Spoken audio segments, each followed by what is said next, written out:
Welcome दोस्तों। आज के इस वीडियो में मैं आपको बताने वाला हूं कि आप सेंट्रल बैंक का जो चेक होता है इस चेक को कैसे भर सकते हैं। तो दोस्तों, अगर आप इस चेक के थ्रू किसी को भी पैसे दे रहे हैं या फिर आप खुद ही अपने अकाउंट से चेक के थ्रू पैसे निकालना चाहते हैं तो आपको ये चेक भरना पड़ेगा। तो चलिए, इस चेक को भरने के लिए आपको कुछ नहीं करना है, सिंपल हम यहाँ ऊपर से स्टार्ट करेंगे। तो सबसे पहले डेट वाला जो कॉलम है, यहाँ पर आप जिस भी दिन इस चेक के थ्रू पैसे निकालना चाहते हैं या फिर देना चाहते हैं उस दिन की दिनांक तारीख आपको यहाँ पर लिख देनी है। जैसे कि अगर आप आज ही इस चेक के थ्रू पैसे निकालना चाहते हैं तो आपको आज की तारीख डालनी है, और अगर आप 2 दिन के बाद इस चेक के थ्रू पैसे निकालना चाहते हैं तो आपको 2 दिन के बाद वाली दिनांक तारीख आपको यहाँ पर लिख देनी है। एंड पे वाला जो कॉलम है, यहाँ पर आप जिसको भी ये चेक दे रहे हैं उसका नाम आपको यहाँ पर लिख देना है। जैसे कि आप अपने भाई को ये चेक दे रहे हैं तो आपके भाई का नाम लिखना है, आप अपने दोस्त को ये चेक दे रहे हैं तो आपके दोस्त का नाम लिखना है, या फिर आप किसी दुकान वाले को इस चेक के थ्रू पेमेंट कर रहे हैं तो उस दुकान वाले का नाम लिखना है,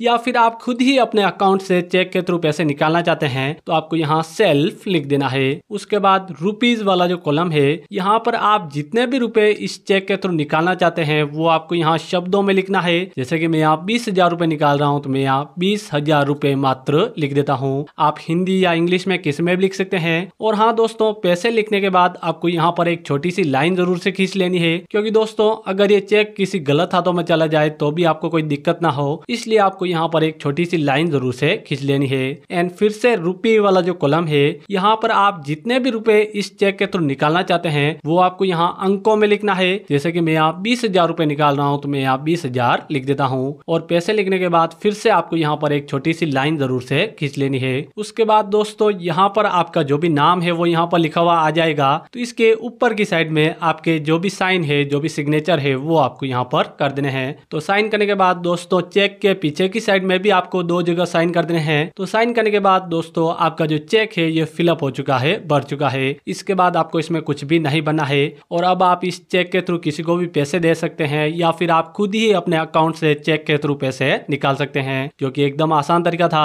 तो बस दोस्तों, यही था सिंपल प्रोसेस सेंट्रल बैंक का जो चेक होता है इसको फिलअप करने का। तो प्लीज वीडियो को लाइक एंड चैनल को सब्सक्राइब जरूर से कर दिएगा।